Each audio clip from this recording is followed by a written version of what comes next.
समय आ गया है मां, माटी और मानुष का नारा लेकर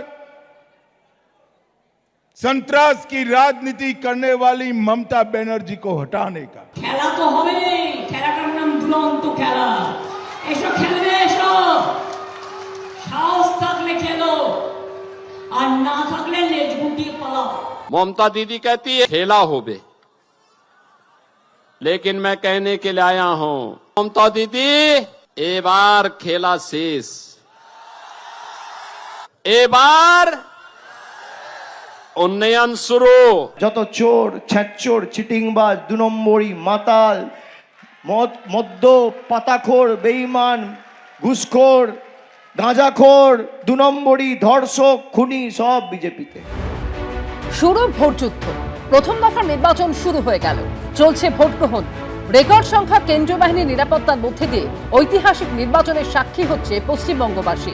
এরই মধ্যে দ্বিতীয় দফার ভোট প্রচারও শুরু হয়ে গেছে। तृणमूल के गुंडे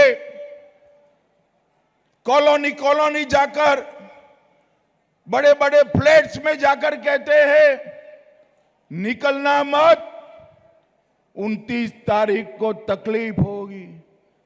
मैं आज टीएमसी के गुंडों को कहकर जाता हूं 29 तारीख को निकलना मत, वरना गुंडों को तकलीफ है। 4 तारीख के बाद गुंडों को उल्टा लटका कर सीधा करने का काम भारतीय जनता पार्टी যারা আমাদেরকে এসে ধমকাচ্ছে, বাংলার মাটিতে এসে বাঙালিকে চমকাচ্ছে, উল্টা করকে লটকা দেগা, আমি বলবো যে সৎ সাহস থাকলে 4 তারিখ বাংলায় থাকবেন, বেলা 12টার পর কথা হবে, দেখা হবে।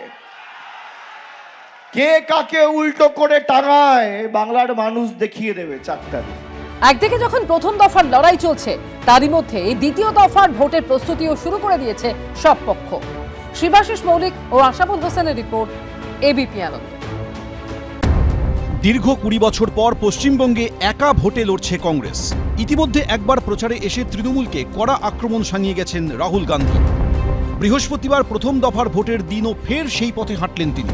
পশ্চিমবঙ্গে বিজেপির বাড়বাড়ন্তের জন্য সরাসরি তৃণমূলকেই দায়ী করলেন লোকসভার বিরোধী দলনেতা। 10 দিনে দ্বিতীয়বার। अगर ममता जी ने बंगाल को पोलराइज नहीं किया होता तो बीजेपी के लिए रास्ता नहीं खुलता। তৃণমূল কংগ্রেসের বিরোধিতা করা মানে ঘুরিয়ে বিজেপিকে হাওয়া দিতে এসছেন। রাহুল গান্ধী নিজে ব্যর্থ। জাতীয় রাজনীতিতে বিজেপি বিরোধী জোট ইন্ডিয়ার শরিক কংগ্রেস ও তৃণমূল, তবে এরাজ্যে তারা একে অপরের প্রতিপক্ষ। এই প্রেক্ষাপটে 14 তারিখ পশ্চিমবঙ্গে প্রচারে এসেও তৃণমূলকে একই সুরে আক্রমণ করেছিলেন রাহুল গান্ধী। बंगाल में टीएमसी पार्टी जो बीजेपी के लिए रास्ता बना रही, क्योंकि अगर टीएमसी ने अपना काम किया होता, आपको रोजगार दिया होता, नफरत नहीं फैलाई होती, तो यहां पे बीजेपी का कोई सवाल ही नहीं उठता। बीजेपी दिखती ही नहीं बंगाल में। এরপরও লোকসভায় বিরোধীরা একজোট হয়ে আসন বাড়িয়ে মহিলা সংরক্ষণ বিল পাশ করানোর মোদী সরকারের চেষ্টা আটকে দেয়। সূত্রে খবর, ভোটাভুটিতে মোদী সরকার পরাজিত হওয়ার পরই অভিষেক বন্দ্যোপাধ্যায়কে ফোন করে ধন্যবাদ জানান রাহুল গান্ধী। মমতা বন্দ্যোপাধ্যায়কে শুভেচ্ছা বার্তা পাঠান সোনিয়া গান্ধী। তবে রাজ্যের প্রেক্ষিতে তৃণমূলকে আক্রমণ জারি রেখেছেন রাহুল গান্ধী। अगर ममता जी ने साफ सुथरी सरकार चलाई होती, अगर ममता जी ने बंगाल को पोलराइज नहीं किया होता तो बीजेपी के लिए रास्ता नहीं खुलता। এর পাল্টা জবাব দিয়েছে তৃণমূল ও বিজেপিও।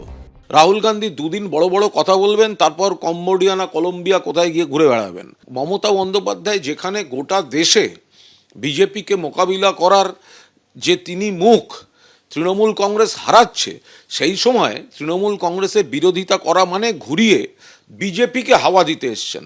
রাহুল গান্ধী নিজে ব্যর্থ, তার কংগ্রেস বিভিন্ন রাজ্যে ব্যর্থ হয়েছে। দেখুন, এরা ইন্ডি গঠবন্ধনের সব এক একজন হোতা। রাহুল গান্ধী কখনো অভিষেক বন্দ্যোপাধ্যায়কে ফোন করেন, ফোন করে মিষ্টি মিষ্টি কথা বলেন, আর কখনো আবার বলছেন মমতা বন্দ্যোপাধ্যায় সরকারের সমালোচনা করছেন। ভারতীয় জনতা পার্টি তার নিজের শক্তিতে বেড়েছে, মমতা বন্দ্যোপাধ্যায়ের জন্য বা সিপিএমের জন্য বা অন্য কারোর জন্য বাড়েনি।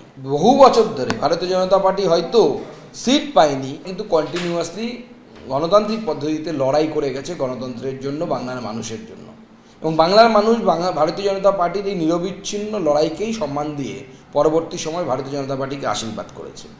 দ্বিতীয় দফার ভোটের আগে শনিবার ফের ভোট প্রচারে রাজ্যে আসছেন রাহুল গান্ধী। শ্রীরামপুর, মিঠিয়াবুরুজ এবং কলকাতার শহীদ মিনার ময়দানে জনসভা করার কথা রয়েছে তার। সুমন ঘড়াই, এবিপি আনন্দ। এবিপি আনন্দ, এগিয়ে থাকে, এগিয়ে রাখে।